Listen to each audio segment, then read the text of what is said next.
삼국지 오나라 제2대 승상이 있으니 고홍입니다. 오늘 손찬이 형은 고홍에 대해 탐구해봅니다. 역시 시청자 요청입니다. 고홍의 자는 원탄으로 오군 오현 출신입니다. 바로 오해사성 장주육고 중 하나인 오현 고씨죠.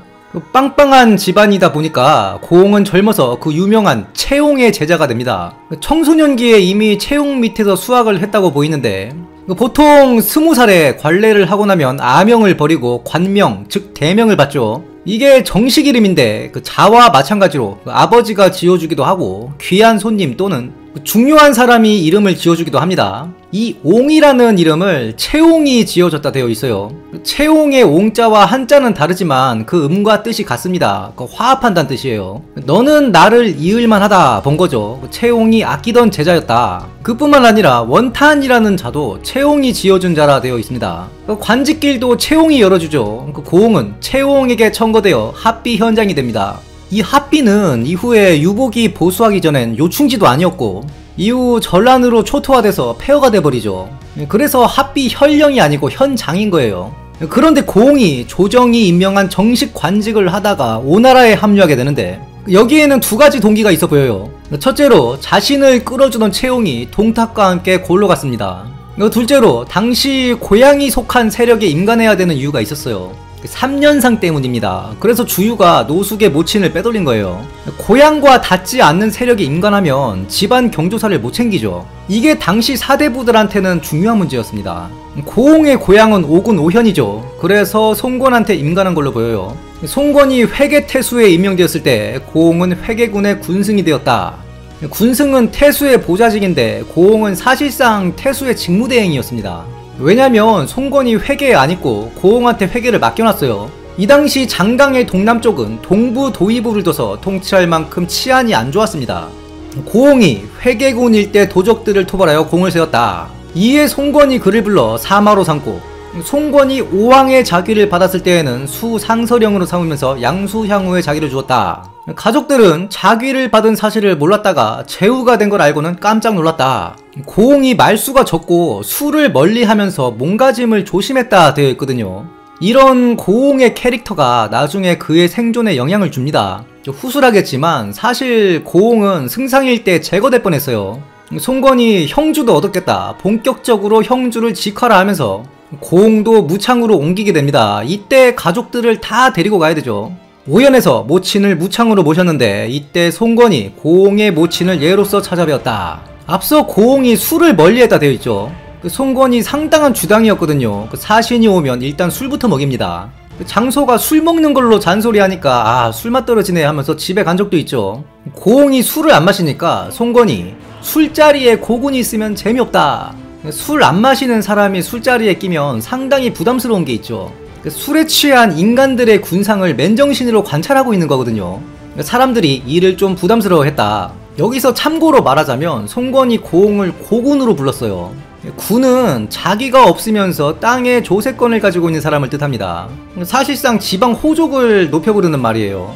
당시 고홍이 후자기가 있었으니 고후 또는 2인칭으로는 군이라 부르는 게 맞는데, 군이라 불렀다는 건 송권이 고홍을 호족으로 보고 있었다는 그 관점을 엿볼 수 있죠.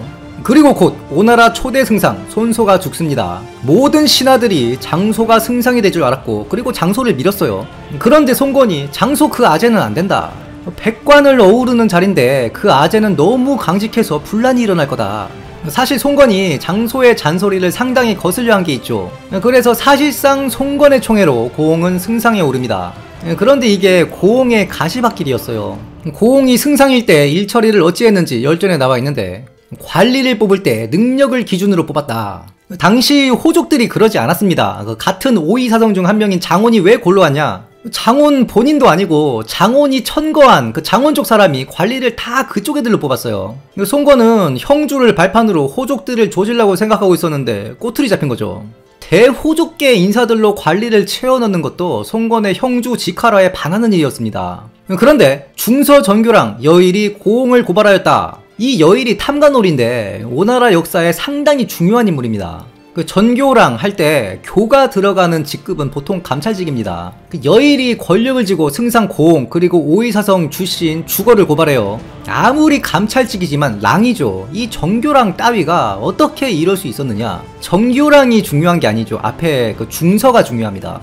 중서대는 황제의 비서기관이에요. 그 위나라에서는 그냥 공문이나 대필해서 쓰던 조직에서 조비 때부터 이게 개편되기 시작합니다. 그리고 조예 때에는 황제의 핵심 친위 조직으로 성장해요. 조예가 중서령과 중서관과 의논해서 중대 의사결정을 다 했죠. 송건도 중서대를 통해서 호족들을 누르려 하였다. 그 예가 여일이 저렇게 날뛰니 태자, 손 등이 수차례 간언하고 반준도 여일을 직접 죽이고 자신도 자결하려고 할 정도였습니다. 그런데도 송건이 눈 하나 깜짝 안 해요.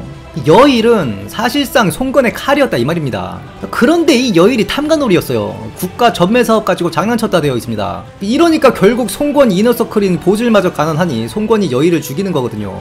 참고로 여일이 패망할 때 그 부정을 들킬까봐 여일의 부하들이 행정서류를 우물에 다 묻어버려요. 이게 나중에 세상에 나오죠. 제가 이거 책을 가지고 있는데 아마 한국에서는 저밖에 안 갖고 있을 거예요. 나중에 기회되면 소개해드리도록 하겠습니다. 아무튼 고홍은 여일에 의해 몰락할 뻔하다가 고홍이 평소에 몸가짐을 조심했고 사실 책 잡힐 게 없거든요. 그래서 여일이 무슨 죄로 고홍을 고발했는지는 나오지 않습니다. 주거 같은 경우에는 나와요. 그 집안 사람이 횡령을 했다 뭐 이런 걸로 나오죠. 당연히 이때 고홍이 죄가 있었으면 무조건 몰락했을 거지만 고홍이 죄가 없었어도 사실상 이때 위험했어요. 황문시랑 사괭이 여일을 방문해서 묻죠. 고홍의 일은 어떻게 되고 있냐. 여일이 좋지 않을 것이다. 그러니 사괭이 고홍 뒤를 누가 이을까요? 묻죠. 여일이 거기까지는 생각 못한 겁니다. 생각 못한 이유가 있어요. 사괭이 다시 얘기합니다. 반태상이 있지 않겠냐. 반태상은 반준이에요. 반준은 여일을 죽이려고 이를 갈던 인물이죠. 아 그러면 큰일인데 하면서 고홍의 가택연금을 해제하였다. 즉 고홍 잡아 가둔 게 여일 생각이 아니었다는 겁니다. 반준을 승상으로 올리고 싶은 자 누구겠습니까? 바로 송건이에요. 반준은 오이사성도 아니고 오히려 촉에서 항복한 항장입니다. 송건이 반준을 유비의 제갈량 삼고초려 마냥 직접 찾아가서 설득하고 등용한 이후로 상당히 중용하거든요. 무릉만이 토벌도 시키고 송건의 형조 직화라 및 호족 제거 작업 계획에 승상 반준 모델이 있었던 거예요. 그래서 여일을 이용한 겁니다. 즉 이 일들은 송건과 대호족들 간의 치열한 헤게모니 다툼이에요. 그런데 여일이 하필 또 탐관오리인 거죠. 책을 잡히는 바람에 송건도 더 이상 그 칼을 쓰지 못합니다. 사실상 대호족들이 승리를 한 거예요. 그래서 고홍 다음 승상이 또 대호족인 육손한테 넘어가는 겁니다. 이런 배경을 보면 송건이 왜 육손을 그리 탄압하고 그랬던 게 다 이해가 가죠. 즉 고홍은 정쟁의 소용돌이 한 복판에 서 있었다. 그래도 몸가짐을 조심했기 때문에 살아남은 겁니다. 결국 여일이 잡히고 고홍이 신문에 참여하는데 여일이 정의한테 신문 받는데 왜 고홍이 신문에 참석하느냐. 정의 자체가 중대한 일을 심의할 때 상서대의 참관 및 지휘를 받게 되어 있습니다. 그래서 승상 고홍이 상서대 속관인 상서랑 회서를 데리고 가요. 이런 것도 고홍이 다 법도를 지켜가면서 한 겁니다. 고홍이 여일에게 유언을 남겨라. 여일이 아무 말도 안 하죠. 이때 회서가 여일에게 쌍욕을 했다. 이러니 고홍이 법도에 안 맞는다 하며 회서를 꾸짖었다.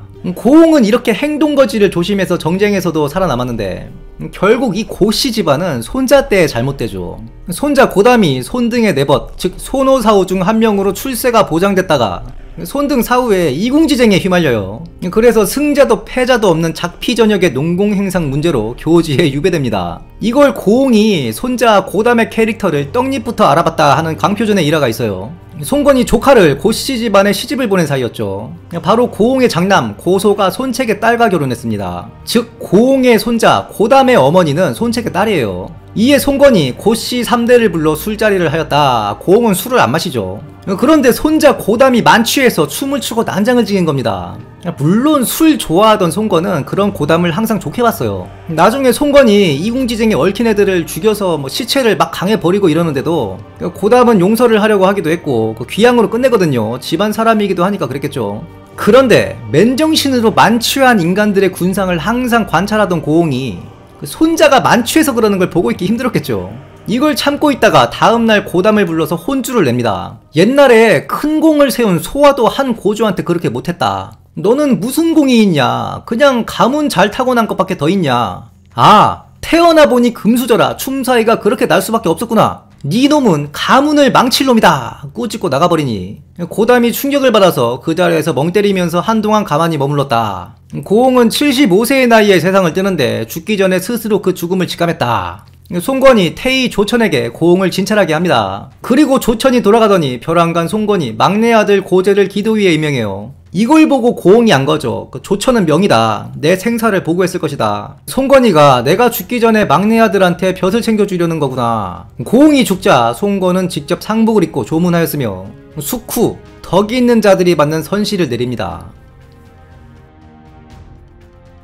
오늘도 평화로운 역경루에서 오침 중인 손찬이 형을 관정이 깨우며 이르기를 고홍의 통무지정면을 논해보시오. 이에 손찬이 형이 눈을 비비며 일어나 답하길 고홍이 송건의 사마로 군직에 잠시 몸담았던 데에는 그가 회계군에 있으면서 도적을 토벌한 배경이 있어. 이에 통솔 44는 다소 낮은 수치이므로 62를 주도록 하겠소. 그러면 무력은 어떻소? 그는 체육 밑에서 수학한 문인이나 딱히 지병은 없는 것으로 보여. 25면 전른발이 육적보다 좀 더 세다는 것이니 다소 낫소. 이에 무력은 44를 주도록 하겠소. 그러면 지력은 어떻소? 고홍은 채용이 인정한 인재요. 아는 바가 많았을 것이요. 허나 대전략을 제시하거나 주요 전투에서 지략으로 승리에 기여한 바는 없으므로 38 리메이크의 지력 83을 인용하도록 하겠소. 그러면 정치는 어떻소? 고홍은 대성 호족이었음에도 불구하고 능력에 따라 인재를 등용하여 정쟁의 한복판에서도 정치적 안정을 꾀하였고 중대한 일은 송건에게 비밀리에 보고를 하여 일이 잘되면 송건의 공으로 알리고 잘 안되면 묻어두었다 하였소. 그가 백관을 어우르는 승상의 지위에 있으면서 지지받았던 이유요. 하여 정치 역시 38 리메이크의 93을 인정할 만하오. 그러면 매력은 어떻소? 고홍은 술을 좋아하지 않아 사람들이 술자리에서 그를 불편해하였어. 허나 몸가짐을 조심하여 적도한 두지 않았으니 그의 매력은 80이면 충분하다 보여. 얘기를 듣고 있던 관정이 넌지시 물으니 공선범 장군을 추포하여 옥에 가두었다 들었어.